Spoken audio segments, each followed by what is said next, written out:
roh tergantung karena hutang.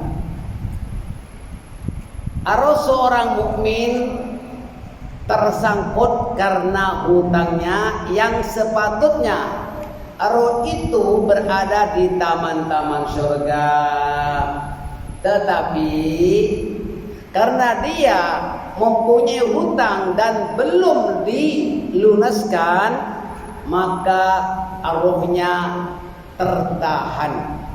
Sabda Rasulullah sallallahu alaihi wasallam, nafsul mu'mini mu'allaqatun bidainihi hatta yubwa anhu. Jiwa atau roh orang mukmin akan bergantung karena hutangnya, sehingga seorang itu melunaskan bagi pihaknya, yakni arwahnya punya hutang, rohnya tergantung sehingga ahli warisnya membayarkannya. Begitu juga roh orang-orang yang mati syahid akan tertahan karena mempunyai hutang yang belum dibayar.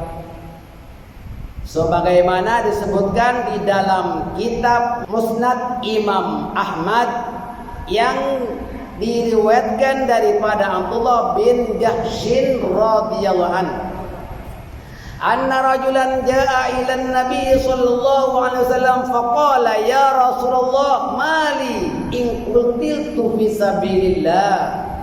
Seorang lelaki datang kepada Nabi sallallahu alaihi wasallam dan bertanya, "Ya Rasulullah, bagaimanakah jika aku mati syahid fi sabilillah?" Apa jawab baginda? Qalal jannah, kamu masuk surga. Falamma walla qala illa daina sarani bihi Jibril alifa. Allahu akbar. Tiba-tiba malaikat Jibril datang.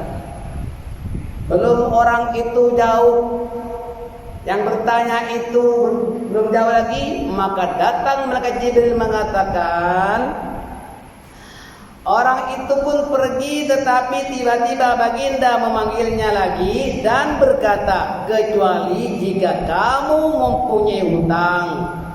Hal ini baru saja diberitahukan kepadaku oleh Jibril secara rahasia.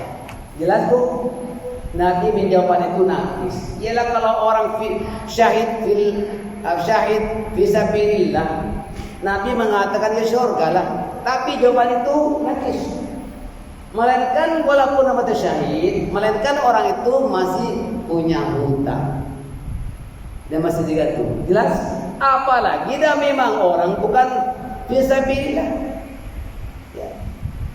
Orang yang berhutang tetap dibebankan dengan hutangnya walaupun telah meninggal dunia, sehingga ia dibayarkan oleh ahli warisnya. Ada yang punya hutang fidyah puasa, maka kita kena bayarkan, setelkan bu, ya, jangan diam-diam saja. Kalau ada harta peninggalan arwahnya, tentu orang yang berkumpul dengan arwahnya itu tahu apakah arwahnya ini pernah meninggalkan puasa Ramadan, ya, berapa kali dia tak puasa, maka kena bayarkan fidyah. Betul? Apalagi punya hutang uang. Nanti minggu depan insya Allah saya terangkan ayat yang menerangkan kalau kita mau berhutang supaya tulis, ada hitam putih. Kalau seorang itu meninggal dunia, apalagi meninggal dunia secara tiba-tiba, maka ahli warisnya akan tahu, oh arwahnya ini punya hutang kepada si fulan. Kalau tak ditulis, ahli warisnya nggak tahu. Berat itu. Maka diperintah oleh Al-Quran, kalau kita punya hutang mesti ditulis, ada hitam putihnya. Lah ini masalah bu. Kadang-kadang ada orang tuntut hutang sama ahli warisnya, bahwa arwahnya itu punya hutang tapi tak ada hitam putih. Ini yang membuat serba salah. Nak bayar bagaimana? Tak bayar bagaimana? Maka Al-Quran memerintahkan kalau kita punya hutang kena bayar. Tapi kalau punya hutang hanya $10 Pak, $10 mana nak tulis. Ini yang kalau besar banyak itu punya hutang ini. Kalau punya hutang karena tak bayar kereta itu ada hitam putihnya kan. Punya hutang masalah rumah pun ada peraturannya, tulis semua kan. Itu memang Al-Quran itu, perintah Al-Quran itu ya. Yang masalah sekarang ini kalau kita punya hutang kepada orang tetangga kita, kepada kawan-kawan kita yang lumayan juga banyaknya tapi tak ditulis, tak ada hitam putih. Nah, ini yang masalah. Sekali orang itu datang menuntut hutang, si arwahnya punya hutang sekian, jadi apa? Maka minta sama dia, ada disita, ada hitam putihnya tak?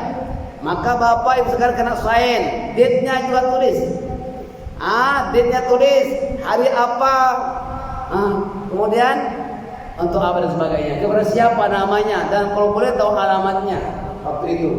Yang paling penting adalah tanda tangan dan hari bulannya. Ini kalau hutang secara pribadi. Adakah terjadi di kalangan masyarakat kita?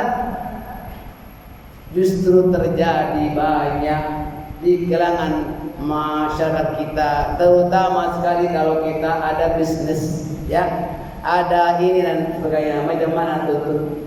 Ini berlaku. Kalau seorang itu punya hutang, Pak, punya hutang, lalu tak bayar, maka jiwanya akan tergantung. Disebabkan hutangnya tak bayar, maka bagi ahli warisnya wajib membayarkan. Jelas?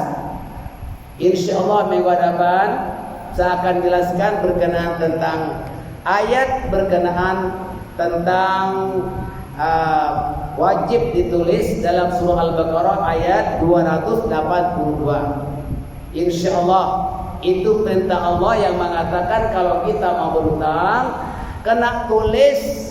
Lihat Anda dalam surah Al-Baqarah ayat 282. Insyaallah mudah-mudahan ada perhatian dan manfaatnya. Wassalamualaikum warahmatullahi wabarakatuh.